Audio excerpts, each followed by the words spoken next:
नमस्कार। इस खास विश्लेषण में सबका स्वागत है। आज हम कैंडलस्टिक की दुनिया के एक बहुत ही दिलचस्प पैटर्न को डिकोड करने वाले हैं। इसका नाम है हरामी पैटर्न। हाँ, ये पैटर्न मार्केट के पलटने का यानी रिवर्सल का एक मजबूत सिग्नल देते हैं और अगर इन्हें सही से समझ लिया जाए तो ऑपरेटर्स के बिछाए जाल से भी बचा जा सकता है। तो क्या ये मुमकिन है कि चार्ट पर दिखने वाली सिर्फ 2 मोमबत्तियां हमें मार्केट की कोई छिपी हुई कहानी बता दें? क्या वो हमें ये इशारा दे सकती हैं कि कब खरीदारों की पकड़ ढीली हो रही है या कब बेचने वालों का दम खत्म हो रहा है? जवाब है जी हाँ, बिल्कुल। और ऐसी ही एक कहानी हमें सुनाता है ये हरामी पैटर्न। ये 2 कैंडल का एक ऐसा सेटअप है जो हमें ना सिर्फ मार्केट में आने वाले बदलावों के लिए तैयार करता है बल्कि बड़े प्लेयर्स के धोखे से भी बचाता है। अब आप सोच रहे होंगे कि इसका नाम ऐसा क्यों है। हरामी असल में एक जापानी शब्द है जिसका मतलब होता है गर्भवती या प्रेग्नेंट। इसीलिए इसे प्रेग्नेंट कैंडल भी कहते हैं। देखिए, इसमें एक बड़ी मदर कैंडल होती है और उसके अंदर एक छोटी सी बेबी कैंडल जो पूरी तरह से मदर कैंडल के अंदर समाई हुई होती है। ये विजुअल ही इसे याद रखने का सबसे अच्छा तरीका है। चलिए सबसे पहले बात करते हैं बुलिश हरामी पैटर्न की। जैसा कि इसका नाम है बुलिश, ये एक गिरते हुए मार्केट में उम्मीद की एक नई किरण की तरह काम करता है। तो हम इसे पहचानेंगे कैसे? सोचिए, मार्केट में लगातार गिरावट चल रही है। पहली कैंडल एक बड़ी लाल मदर कैंडल बनती है जो दिखाती है कि बेचने वालों का पूरा कंट्रोल है। लेकिन उसके ठीक बाद एक छोटी सी हरी बेबी कैंडल बनती है जो पूरी तरह से पहली लाल कैंडल के दायरे में होती है। ये गिरावट में एक ब्रेक लगने का पहला संकेत है। और इसको याद रखने का एक बहुत ही सिंपल फॉर्मूला है। बस ये लाइन याद रखिए, रेड मदर ग्रीन बेबी। जब भी चार्ट पर एक कॉम्बिनेशन दिखे, समझ जाइए कि कुछ बदलने वाला है। ये पैटर्न असल में हमें मार्केट के अंदर की लड़ाई दिखाता है। देखिए, जो बड़ी लाल कैंडल है वो बताती है कि सेलर्स यानी बेयर्स पूरी ताकत से कीमत को नीचे गिरा रहे थे। पर फिर जो वो छोटी सी हरी कैंडल बनती है ना, वो इस बात का सिग्नल है कि अब बायर्स यानी बुल्स मैदान में उतर चुके हैं।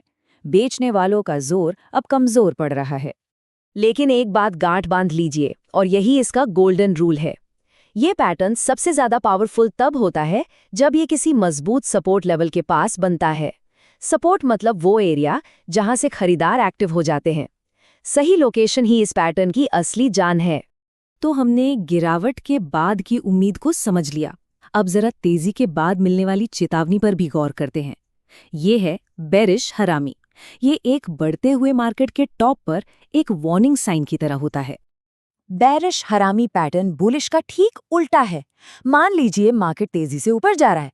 पहली कैंडल एक बड़ी हरी मदर कैंडल होती है जो बायर्स के फुल जोश को दिखाती है। लेकिन उसके ठीक बाद एक नन्ही सी लाल बेबी कैंडल बनती है जो पूरी तरह से उस हरी कैंडल के अंदर ही रह जाती है। ये एक इशारा है कि अब तेजी थक रही है।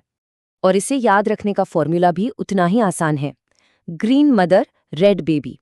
ये बुलिश वाले का ठीक उल्टा है, जिससे दोनों में कभी कंफ्यूजन नहीं होगा। तो इस बेरिश हरामी की कहानी क्या है? बड़ी हरी कैंडल बता रही है कि खरीदार बहुत मजबूत थे और मार्केट को ऊपर खींच रहे थे। लेकिन फिर वो छोटी सी लाल कैंडल, वो ये संकेत देती है कि खरीदारों का दम अब फूल रहा है और बेचने वाले धीरे धीरे कंट्रोल अपने हाथ में ले रहे हैं। और यहाँ भी वही गोल्डन रूल काम करता है। बेरिश हरामी पैटर्न सबसे ज्यादा भरोसेमंद तब होता है जब ये किसी बड़े रेजिस्टेंस लेवल के पास बनता है। रेजिस्टेंस मतलब वो जोन जहां से बिकवाली आने का चांस ज्यादा होता है। सही जगह पर मिला सिग्नल हमेशा ज्यादा वजनदार होता है। ठीक है, तो पैटर्न को पहचानना तो हम सीख गए, लेकिन सिर्फ पहचानने से तो काम नहीं चलेगा, है ना? अब सवाल यह है कि इस पर भरोसा करके एक्शन कैसे लिया जाए। चलिए अब देखते हैं कि इस पैटर्न को एक एक्शन लेने लायक सिग्नल में कैसे बदला जाए। इसके लिए हमारे पास एक बहुत ही सिंपल 3 स्टेप कन्फर्मेशन प्रोसेस है। स्टेप 1, पैटर्न को सही जगह पर ढूंढें, यानी सपोर्ट या रेजिस्टेंस के पास। स्टेप 2, सिग्नल की ताकत बढ़ाने के लिए वॉल्यूम चेक करें। और स्टेप 3, जो सबसे जरूरी है, सिग्नल को वैलिडेट करें ताकि किसी जाल में न फंसें। अच्छा, अब ये वॉल्यूम वाला पॉइंट थोड़ा और समझते हैं। वॉल्यूम को आप मार्केट की आवाज मान सकते हैं। अगर बेबी कैंडल बनते समय वॉल्यूम यानी खरीद बिक्री की संख्या अचानक बढ़ जाती है तो इसका मतलब है कि बड़े प्लेयर्स भी इस बदलाव में शामिल हो रहे हैं। ये सिग्नल को और भी ज्यादा मजबूत बना देता है। और अब आते हैं सबसे जरूरी बात पर, ऑपरेटर के जाल से बचना। देखिए, बड़े खिलाड़ी अक्सर रिटेल ट्रेडर्स को फंसाने के लिए झूठे सिग्नल बनाते हैं। यहीं पर टेक्नोलॉजी हमारी मदद करती है। आजकल कई एआई पावर्ड टूल्स हैं जो पिछले डेटा को एनालाइज करके ये बता सकते हैं कि जो सिग्नल अभी बना है उसके कामयाब होने के चांस कितने हैं। ये हमें असली और नकली सिग्नल में फर्क करने में मदद करता है। तो चलिए, अब तक जो भी हमने सीखा है उसे एक क्विक गाइड यानी एक चीट शीट में फटाफट रिवाइज कर लेते हैं। ये आपको चार्ट पर तेजी से फैसला लेने में मदद करेगी। ये टेबल एक नज़र में सब कुछ साफ कर देती है। बुलिश हरामी डाउन ट्रेंड के बाद आता है और ऊपर जाने का इशारा करता है। मदर कैंडल लाल, बेबी कैंडल हरी और सबसे बेस्ट लोकेशन सपोर्ट के पास। वहीं बेरिश हरामी अप ट्रेंड के बाद आता है और नीचे जाने का संकेत देता है। मदर कैंडल हरी, बेबी कैंडल लाल और इसकी बेस्ट लोकेशन रेजिस्टेंस के पास। बस इतना ही है। और अगर कभी भी कोई कंफ्यूजन हो तो बस ये एक लाइन दिमाग में रखिएगा। बुलिश बेबी ऊपर उठता है, बेरिश बेबी नीचे गिरता है। ये छोटी सी लाइन आपको हमेशा सही दिशा में सोचने में मदद करेगी। तो अब जब हमने इन पैटर्न्स की भाषा को डिकोड कर लिया है, अगला सवाल ये है कि अब जब आप अगला चार्ट देखेंगे तो वो आपको कौन सी कहानी सुनाएगा। याद रखिए, मार्केट हमेशा इशारे करता है, जरूरत बस उन इशारों को सही ढंग से पढ़ने की होती है।